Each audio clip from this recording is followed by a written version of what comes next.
On today's episode of the Cryptoverse, the founder of Bitmain, the world's largest manufacturer of Bitcoin mining equipment, has a few things to say about Bitcoin Core and Segwit.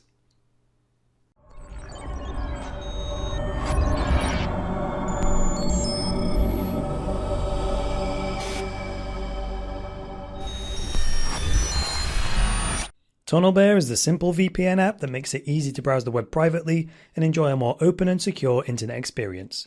Try TunnelBear for free by checking out the link in the video description below. Hi there guys, and welcome to the latest episode of the Cryptoverse, your regular dose of news and commentary on Bitcoin, cryptocurrencies and blockchains. I am your host, Chris Coney. Today is the 6th of March 2017. So let us do a couple of announcements before we get right into the market roundup. So just to make sure everybody knows this, the Bitcoin giveaway for that February feedback survey that I did, that transaction is now here on the screen. I think there are about 150 people receiving a prize.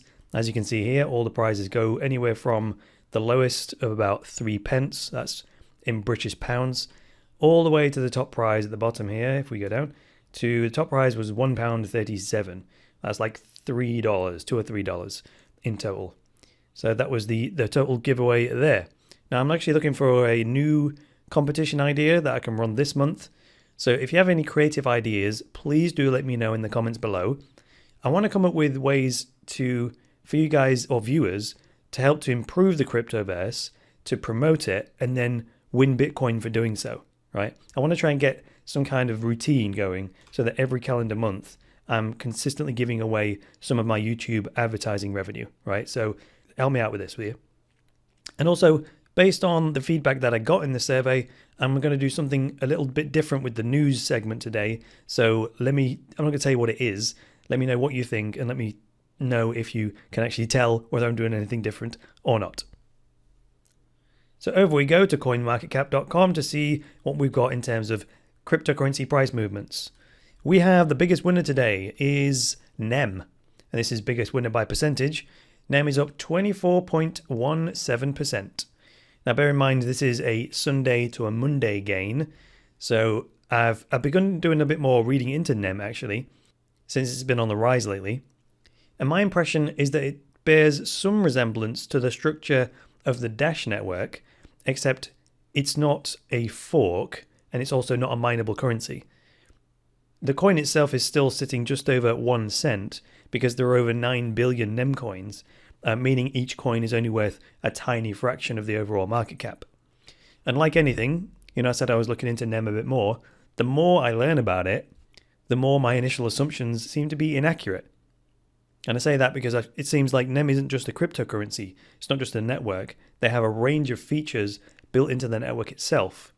And while that may make it useful as a technology, I can see the downside of that is that they're going to have a hard time making it clear to people what it does because it does so much.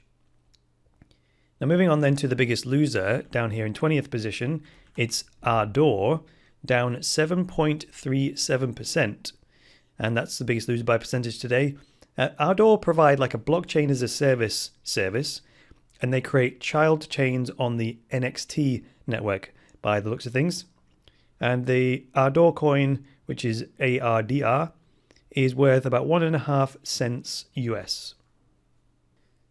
And for the next segment, let's look at the Bitcoin price chart on the old candlestick analysis here. The Bitcoin price is still hanging around in the upper 1200 region, sitting right now at 1281. That's backing off a little bit from that new all-time high that we set of 1298. Now I've drawn this horizontal resistance line at the $1,300 mark, so we can watch the price interact with that over the coming days. If it decides not to do a correction, that is. Now you'll also notice I went ahead and drew this new uptrend line. It's on the lows of the recent incline. This steep incline we've got here, that's where I've drawn the new steep trend line. Now normally I would just consider this kind of a move a phase 1 move, and I actually think it still is, but it's been running long enough and consistently enough for me to actually draw this straight line. It actually works. Even those 3 long tails from today and the last 2 days are in line with this new steep trend line. Now, I'm in a mild state of confusion with this because my analysis is telling me to expect a correction or a phase 2 move, but then I look at the charts each day and it just doesn't happen. And of course, it's not a good idea to stubbornly stick to your analysis, indefinitely and not actually take some influence from what your eyes are seeing. What we do see now, though, having drawn this new steep trend line, is a bit of a squeeze coming up towards that 1300 line. In fact, if I move the chart to the right a little bit, you can see where the lines are going to cross.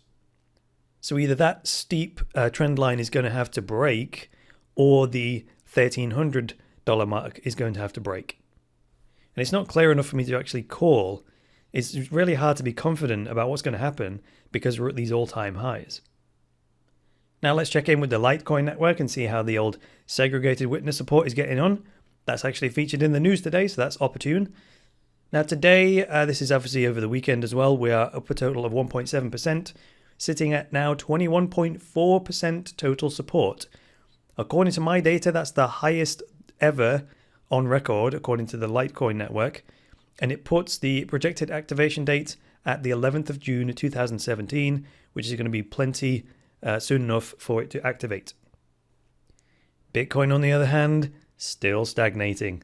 Down 1.2% over the weekend, now sitting at 26.2%, putting its activation back at August of 2018, which is far too late, which means it's still not going to activate. So in terms of the news then, I've turned to cryptocurrency news for this article called Founder of World's Largest Bitcoin Mining Equipment Firm Criticizes Core and Segwit. Now I have to preface this whole thing by saying that it's easy to mistakenly give Jian Wu a high level of authority in this matter by forgetting what his company actually does. So Bitmain are an electronics company. They make silicon chips and they make circuit boards that perform Bitcoin mining functions. And that's a very different kind of work to what Bitcoin Core developers are doing, which is trying to balance an incredibly complex mix of interacting systems, cryptography and network topology and economics and all this other stuff, right? So they've got a very different challenge.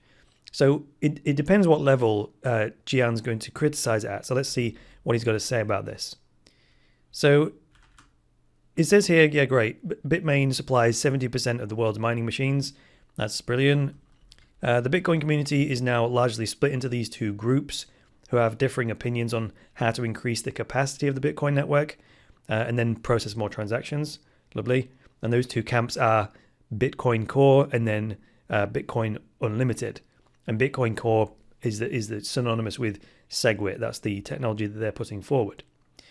So then it says here that blockchain.info and Coinbase and an exchange called BTCC are the few companies that are in favor of segregated witness who are supporting Bitcoin Core's campaign. Okay, that's fine. Now, CryptoCoins then makes a distinction that it seems to be that Bitcoin businesses like blockchain.info and Coinbase are the ones that are campaigning for segregated witness, while on the other hand, it's mining pools that in general are favoring Bitcoin Unlimited. Now, to my mind, that doesn't make immediate sense, since the miners benefit from smaller blocks and therefore higher fees, higher transaction fees. And that just doesn't match with Bitcoin Unlimited, because Bitcoin Unlimited are proposing to increase the block size, which should decrease transaction fees, and that should be worse for miners. Now, I haven't really thought that through very long, but it's just the immediate logic that comes to my mind. They then give this quote from Roger Ver as an example of how segregated witness is criticized as being inefficient and makes it difficult for Bitcoin companies to operate. He actually says here, quote, anyone who runs a business using Bitcoin knows that the network is in serious trouble due to congestion, close quote. And it then says that if Segwit makes it difficult for Bitcoin businesses to operate, how come these big companies like Coinbase and blockchain.info support it, right? That's just not validating the justification.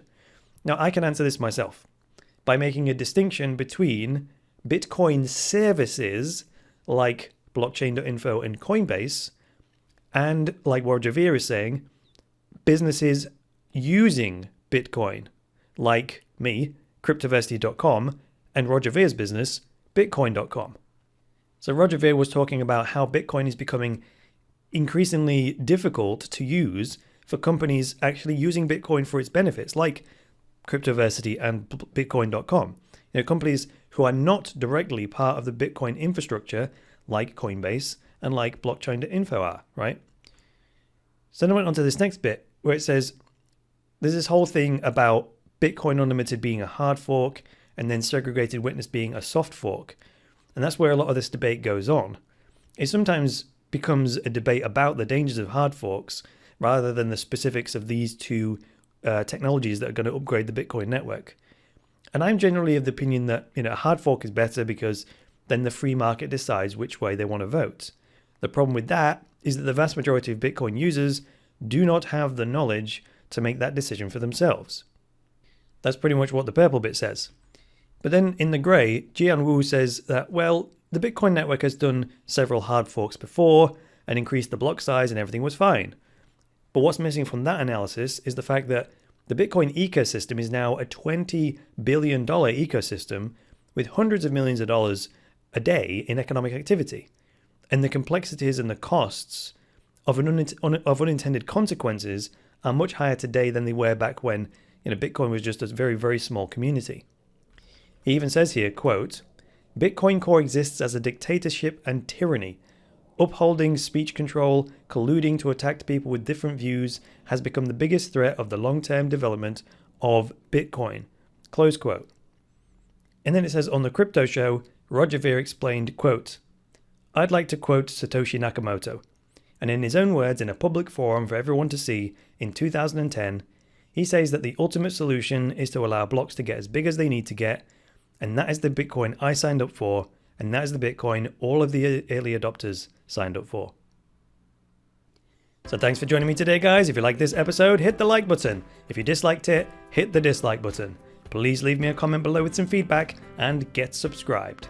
And please support the Cryptoverse and boost cryptocurrency adoption by going to cryptoversity.com/podcast and becoming a patron.